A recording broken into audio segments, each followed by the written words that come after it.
jueves tenemos colaboración de la Red por la Rendición de Cuentas. Vamos a hablar de un tema muy vigente, el combate a la corrupción y los sistemas de justicia, no solo en México, sino en América Latina. Tengo el gusto de recibir en el estudio a Fernando Ofelan, el expresidente ejecutivo de Projusticia en Perú, una organización que hace un trabajo muy importante en la búsqueda de una verdadera autonomía del Poder Judicial en su país, así como en fomentar la participación ciudadana para consolidar el valor de la justicia. Muchas gracias por estar aquí, bienvenido. Olivia, buenas noches, gracias por la invitación. A ver, platícanos, tú eres un conocedor de este tema.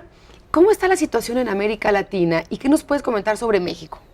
Bueno, la última parte es complicada, pero te lo diré. Mira, América Latina pasa, como lo que está pasando ahora con Ayotzinapa, problemas de impunidad emblemática. Sí. Hay causas que son tan emblemáticas que hace que desde un muchacho de la escuela de 16 años hasta un señor de 60 que marchó, porque estuve en la marcha el día de ayer. ¿Estuviste? Estuve hasta el Zócalo. Entonces veo la indignación, pero también hay una impunidad cotidiana, sí, que es la que le pasa a cualquiera que nos está viendo si te dan un cheque sin fondos, si por la casualidad tu hijo tiene un problema penal pequeño, un robo, un tema de droga, si pasa un tema, si el esposo no te pasa los alimentos, los derechos que decimos pasar alimentos en Perú. Entonces, esas cosas de la gente común y corriente. La corrupción cotidiana. ¿Qué sucede? Lo que hacemos en Perú, y tratamos de que ahora esta elección para América Latina, es que se sepa cómo funciona. Y en segundo lugar, ¿cuánto cuesta? Porque la verdad, nadie habla de cuánto cuesta que yo consiga una medida cautelar para quitarle a ese señor esa propiedad. O cuánto cuesta que ese embargo que me van a hacer porque yo soy un estafador, eso no ocurre. Entonces, los costos ocultos son un tema importante. Y después, saber, cada vez que tenemos en América Latina un funcionario público corrupto, un funcionario público que se mantiene en el poder, solo hay una explicación, porque hay jueces y hay fiscales, acá se dice procuradores, que lo permiten. Y la cosa es saber quiénes son, cómo funciona. La verdad, lo que estoy muy agradecido a la Red por Rendición de Cuentas, es una organización que es modelo para América Latina, de hecho en Perú no tenemos una cosa similar. Y esa red me ha permitido conocer un equipo de mexicanos que ahora lo que quiere es mirar al Poder Judicial. Y creo que es un tema importante. Y sobre el Poder Judicial, tú hiciste una definición, la leía yo, sobre los jueces, y que creo que sería bueno adoptarla también para nuestro país, y la comparas con un platillo típico del Perú. Tenemos incluso un gráfico, hicimos un gráfico. ¿En serio? Sí, porque es que me pareció muy precisa. No sabía y creo que tenía ese elemento. Y creo que la tenemos que adoptar acá. ¿Por qué no nos explicas, según tu opinión, cómo son los jueces? Bueno, con cargo a que decir que la gastronomía mexicana también es muy buena. Y se podría encontrar otro ejemplo culinario, ¿no? Local. Lo que queríamos decir era para que la gente nos entienda, porque lo importante de hablar de justicia, no hay persona que no haya tenido un problema judicial o un familiar, y no hay persona que no diga en el juicio tanto, este abogado hace esto, este juez hace esto, este funcionario. Entonces, decíamos que había jueces que el Perú tiene un pollo que se pone a la brasa, se llama pollo a la brasa, que se come con papas, muy rico. Entonces decía que hay jueces que son como el pollo a la brasa completo, ya no tienen cura. Ya esos señores inclusive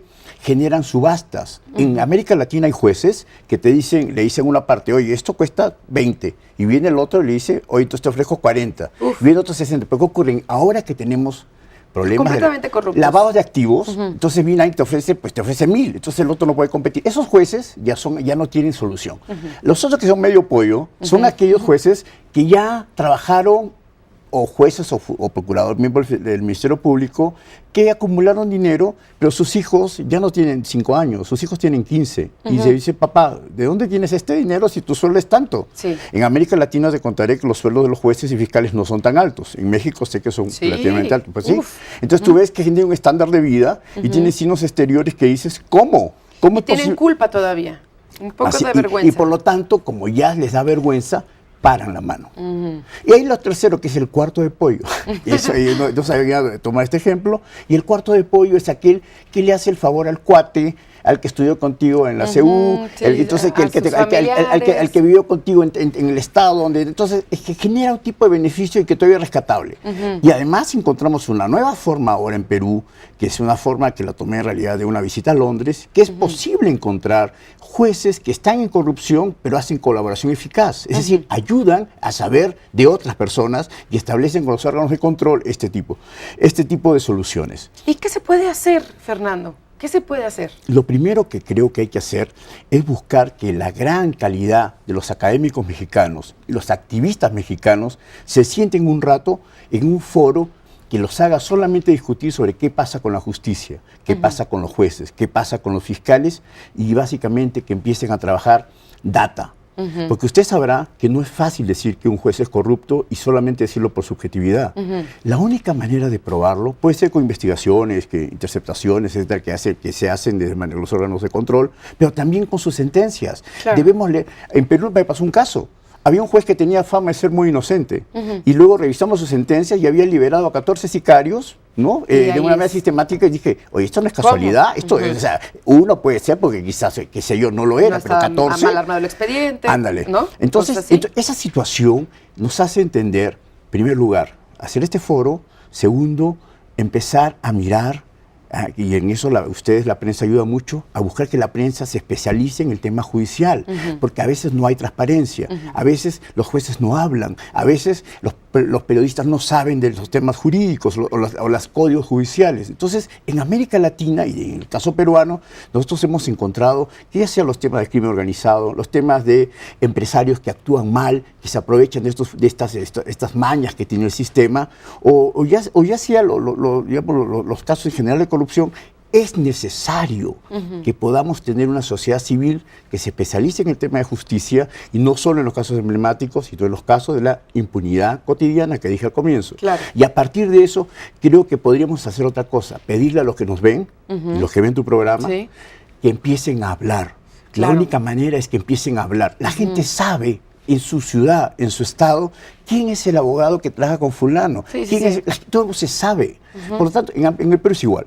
Por lo tanto, si la gente empieza a hablar, y hay periodistas, y hay activistas, y académicos, e inclusive ayer en el seminario, hace unos días en el seminario muy importante de la rendición de cuentas que organizó el CIDE, encontramos que había funcionarios públicos también preocupados por la transparencia y preocupados porque esto ayuda a la estabilidad.